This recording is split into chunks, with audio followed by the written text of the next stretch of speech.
আমরা এখন পর্যন্ত টোটাল স্পট থেকে আমরা টোটাল 30 জনকে তুলেছি, 30। বিকজ কারো বাড়িতে গিয়ে রেড করা হয়নি, যাকে তোলা হয়েছে একদম স্পট থেকে, চাहे वो পাঁচরাহা মোড় চাहे বড়বা মোড়। তো স্পট থেকে এর মধ্যে 4-5 জন লিডার আছে যাকে তোলা হলো। মুর্শিদাবাদের বেলডাঙ্গায় সাংবাদিকদের উপর হামলার ঘটনায় অবশেষে গ্রেপ্তার করা হয়েছে 4 জনকে এবং বেলডাঙ্গা থেকে আটক করা হয়েছে 30 জনকে।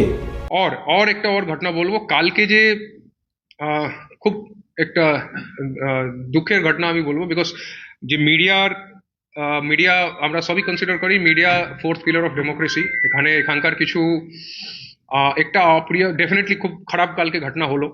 তো ওর মধ্যে আমরা অনেকটা চেষ্টা করলাম কি কমপ্লেন পাওয়ার জন্য, বাট কমপ্লেন হতে পারে উনি মেডিকেল ইস্যুতে একটু ইনভলভ আছেন। তো আমরা সুমোটো কেস করলাম, কেস করে আমরা এখন পর্যন্ত 4 জনকে ডিটেইন করেছি।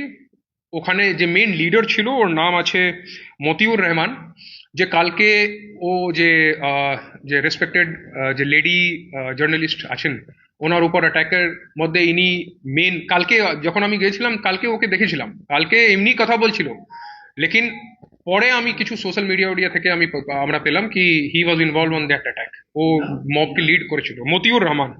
তো আজকে ওকে ধরা হয়েছে, আজকে আজকে ঝামেলার মধ্যে ও ছিল বারোয়া মোড়ে, আজকে ওকে তোলা হলো।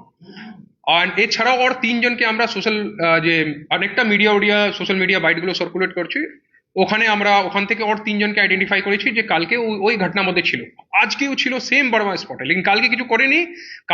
আজকে যখন মেরেছে, যখন ভিডিও আমরা পেলাম, তখন আমরা যখন কম্পেয়ার করলাম তো উই ফাউন্ড কি এরা ছিল। তো এই 4 জনকে আমরা অ্যারেস্ট করে ও পার্টিকুলার কেসে আমরা পাঠাবো, যে জার্নালিস্ট ইঞ্জুরি যে কেস আছে কালকে।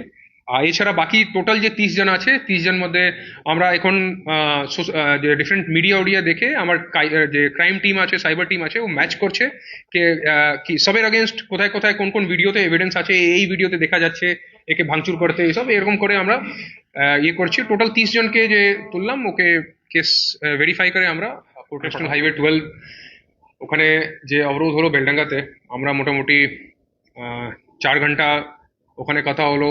পাবলিক একটু কোঅপারেট করছিল, কোনো কোনো ভায়োলেন্ট ভিড় ছিল না। তো আমরাও কথা বললে বললে বললে তারপর ওকে আমরা যথেষ্ট চেষ্টা করলাম কি সিচুয়েশন সব ঠিকঠাক থাকে।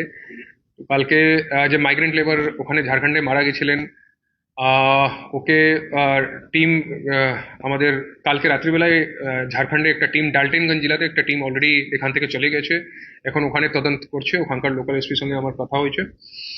এছাড়াও আজকে যে ইস্যু হলো সকালে, বারোয়া মোড় ব্লক করা হলো অলমোস্ট অ্যারাউন্ড 11 সাড়ে 11 বাজে। আর তারপর ওখানে রেলওয়ের যে পাঁচরাহা মোড় ছিল, পাঁচরাহা মোড় অবরোধ হলো।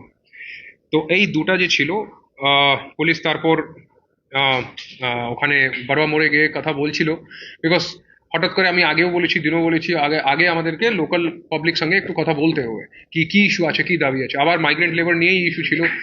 লেকিন আজকে যে ছিল, আজকে পাবলিক অ্যাগ্রেসিভ ছিল। আজকে আজকে কালকে যে যেরকম বলছে পাবলিক, যে মিডিয়াতে অনেক জায়গায় দেখানো হচ্ছে কি বেলডাঙ্গায় জল ছিল, কালকে অ্যাকচুয়ালি বেলডাঙ্গায় এনএচ এর উপর দুটা টায়ার ছিল, সে জল ছিল। বেলডাঙ্গায় কোনো কিছু কোনো মানে কোনো জেনারেল পাবলিকে কোনো ইস্যু, কোনো ইঞ্জুরি হয়নি, কোনো বাস কোনো ট্রাক কারো উপর কোনো অ্যাটাক কিছু হলো না। আমরা একটু পেশেন্স ধৈর্য ধরে আমরা কথা বললাম, কথা বলে তারপর যে অবরোধ ছিল ওকে তুললাম, ট্রেন অবরোধ তারপর তুললো। বাট আজকে আজকে স্টার্টিং থেকে পাবলিক অনেকটা ভায়োলেন্ট ছিল। আজকে যখন আমরা কথা বলছিলাম এর মাঝখানে ঢিল ছড়াছড়ি চালু হলো, অ্যান্ড ওখানকার একটা এনবিএসটিসি বস ছিল, ওর কাঁচ ভেঙে দিল। তারপর উই রিসর্টেড টু লাঠি চার্জ, আমরা লাঠি চার্জ করলাম, আর স্টোন পেল্টিং চালু হলো, পাথর ছড়াছড়ি। তারপর আমরা কিছু গ্যাস, কিছু স্টেনসিল আমাদেরকে পাঠাতে হলো। ওখানে রেলওয়ে লাইনের উপর পাঁচরাহা মোড়ে অনেক ভিড় ছিল। তারপর ওখান থেকে যখন রেলওয়ে লাইনের যে পাথরগুলো আছে, পাথর যখন চার্জ করলো, তারপর আমরা উই অলসো রিসর্টেড টু লাঠি চার্জ और गैस गन वगैरह फायर करके ultimately situation was brought under control. আমরা তারপর পুরা বেলডাঙ্গা মিউনিসিপ্যালিটি, গ্রামের এরিয়া দিকে আমরা সব জায়গা ঘুরে এরিয়া ডোমিনেট করলাম। হার্ডলি মানে আধা ঘন্টা থেকে 30-35 মিনিট লাগলো, পুরো সিচুয়েশন একদম কমপ্লিটলি আন্ডার কন্ট্রোল এসে গেছিল। তো এরপরে আমরা এখন কমপ্লেন কিছু সুমোটো কেস করব, আর কিছু যে বাস ড্রাইভার আছে, কিছু রেলওয়ে যে মতলব রেলওয়ে অথরিটি আছে ওদিক থেকেও আমরা কমপ্লেন পেয়েছি। আমরা অ্যাকর্ডিংলি যে লিগাল অ্যাকশন আছে এরপরে আমরা এখন